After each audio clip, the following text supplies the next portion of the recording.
येत्या ऑक्टोबरमध्ये शिवप्रेमींना मोठी पर्वणी लाभणार असून राज्य शासनाच्या शिवशस्त्र शौर्यगाथा उपक्रमाअंतर्गत भव्य प्रदर्शन कसबा बावड्यातील लोकराजा राजर्षी शाहू जन्मस्थान अर्थात लक्ष्मी विलास पॅलेस इथं भरवण्यात येणार आहे।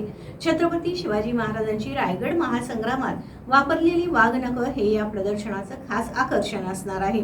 त्यासाठी राज्य शासनाच्या मार्गदर्शक सूचनानुसार संग्रहालय अभिरक्षक उदय सुर्वे हे आपल्या सहकार्यासमवेत तयारी करत आहेत। याची माहिती सुर्वे यांनी टीव्ही नेक्स्ट मराठीशी बोलताना राजेंद्र मकोटे आणि ऐश्वर्या पाटील यांना दिली। शाहू जन्मस्थान आपलं लक्ष्मी विलास पॅलेस बावड्याचं तिथं आता काम अंतिम टप्प्यात आलेलं आहे।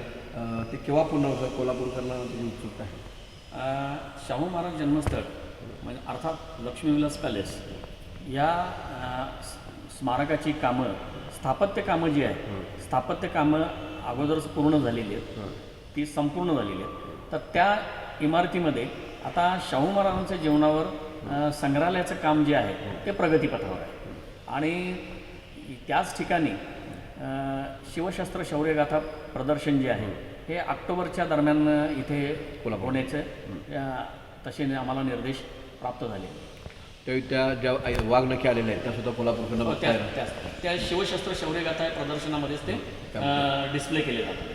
आपण तिथं शाहूंचं संग्रहालय होणार आहे, तर नागरिकांना आपण एक आव्हान करू इच्छिता की आपल्याकडे वस्तू आहेत किंवा आणि कुणाकडे असेल तर त्यांनी आणून द्याव्यात, म्हणजे शास्त्रशुद्ध पद्धतीने ठेवता येतील। लक्ष्मी विलास पॅलेस येथे शाहू महाराजांच्या जीवनावरून जे संग्रहालय चालू आहे ते प्रगतीपथावर आहे आणि त्या ठिकाणी जर आम्ही आवाहन करतो की जर कोणाकडे जर काही शाहू महाराजांच्या वापरातील वस्तू वगैरे असतील तर त्यांनी संग्रहालयासाठी आम्हाला आणून द्यावे असे मी आवाहन करतो, जेणेकरून ते मग त्या संग्रहालयामध्ये आम्हाला मांडणी करता येते। याचबरोबर आता कोल्हापूरच्या राजावरील मांडरे कला संग्रहालय जे आहे, जे कोल्हापूरचं एक वैशिष्ट्य आहे, त्याच्या डेव्हलपमेंटच्या काही गोष्टी पण आहेत, काय त्याचे नेमकं?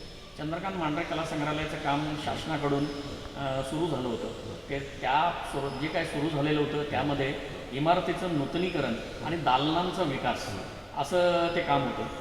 पण ज्यावेळी काम आम्ही सुरू केलं संग्रहालयाच्या वतीने आणि पुरातत्व विभागाच्या वतीने ज्यावेळी काम सुरू केलं त्यावेळी कारण ती इमारत 1947च्या दरम्यानची आहे, त्यामुळं पहिलं आम्ही स्ट्रक्चरल ऑडिट करून घेतलं आणि त्या स्ट्रक्चरल ऑडिटमध्ये तर इमारत सार्वजनिक वापरासाठी थोडी हितावह नाही असं रिमार्क मिळाल्यानंतर मग आम्ही आमच्या वतीने पुरातत्व विभागाच्या वतीने त्या इमारतीच्या ऐवजी तिथे नवीनच संग्रहालयाची इमारत बांधण्याचं त्या पद्धतीने आमचं नियोजन सुरू आहे। नेमकी तिथं अमल महाडिक आमदारांना भेट दिली, कलेक्टर साहेब आहेत, म्हणजे प्रशासकीय पातळीवरचा कसा रिस्पॉन्स आहे की अजून कुठल्या स्टेपला मी आता ते प्रशासकीय पातळीवर पूर्ण पॉझिटिव्ह रिस्पॉन्स आहे।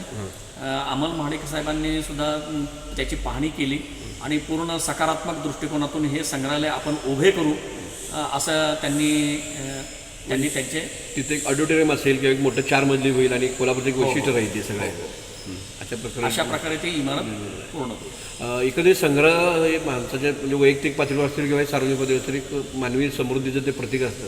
तर महाविद्यालयीन युग असतील, पालकांनी मुलांच्या जागृती करण्यासाठी किंवा शिक्षकांची जागृती करण्यासाठी काय करावं असं आपलं वाटतं? संग्रहालयाच्या वतीने कसं आहे की संग्रहालयाचे जे कर्मचारी आहेत त्यांना तर आम्ही प्रशिक्षित करतोच, त्यासाठी जे काही ट्रेनिंग्ज वगैरे असतील शासकीय ट्रेनिंग्ज वगैरे असतील ते आम्ही त्यांना देतोच। प्लस याच्या व्यतिरिक्त सर्वसामान्य जे काही जे पर्यटक असतात त्यांना पुरावशेष कसे पाहावेत, कसे हाताळावेत, एखाद्या ठिकाणी जर आपला ऐतिहासिक वारसा जर असेल, उदाहरणार्थ किल्ले असतील किंवा त्या ठिकाणी मंदिरांच्या ठिकाणी जर काही मूर्त्या वगैरे जर काही असतील तर त्यांना हाताळायचं कसं याबाबतचं त्यांना जागरूकता निर्माण होण्यासाठी आम्ही काय असेल ते जागतिक संग्रहालय दिन असेल किंवा अशा ह्याच्यावेळी आम्ही काय असेल ते पर्यटकांना जागरूक करतो, जेणेकरून त्यांच्यामध्ये ती जागरूकता निर्माण होते। या तिकीट केव्हा असतं? या संग्रहालयाची वेळ आहे पर्यटकांसाठी 10:30 ते संध्याकाळी 5:30। लहान मुलांसाठी जे तिकीट आहे ते 5 रुपयाचं तिकीट आहे आणि मोठ्यांसाठी जे आहे ते 10 रुपयाचं तिकीट आहे आणि फॉरेनर्स जर असतील तर त्यांना 100 रुपयाचं तिकीट आहे। सुर्वे सर, आज 18 मे जागतिक संग्रहालय दिन, या संग्रहालय दिनानिमित्त पर्यटकांसाठी मोफत प्रवेश आम्ही दिलेला होता। त्यानंतर अनाम प्रेम जी संस्था आहे, अनाम प्रेम संस्थेच्या सदस्यांनी इथे येऊन संग्रहालयीन कर्मचाऱ्यांचा त्यांनी संग्रहालयात तुम्ही सर्वजण चांगल्या रीतीनं आपली ही सांस्कृतिक ठेवा जतन करता म्हणून त्यांनी सर्व संग्रहालयांच्या कर्मचाऱ्यांचं त्यांनी सत्कार केलेला आहे इथे येऊन आणि त्याबद्दल त्यांनी माहिती घेतलेली आहे सर्व संग्रहालयातल्या वस्तूंची आणि ही संस्था लोकांना संग्रहालयीन वस्तू याच्याविषयी जागरूकता निर्माण करते. जागतिक संग्रहालय दिनानिमित्त अगदी डिवोशनली आपल्या सहकार्याने टीमवर्कनं काम करणारे सुर्वे सर यांना भेटलेलं आहे आणि कोल्हापूरकरांनी सुद्धा या संग्रहालयाला वेळ काढून भेट द्यावी असं त्यांनी आग्रह सांगितलेला आहे. लक्ष्मीदेव पाल्याचंही काम आता युद्धपथावर सुरू आहे.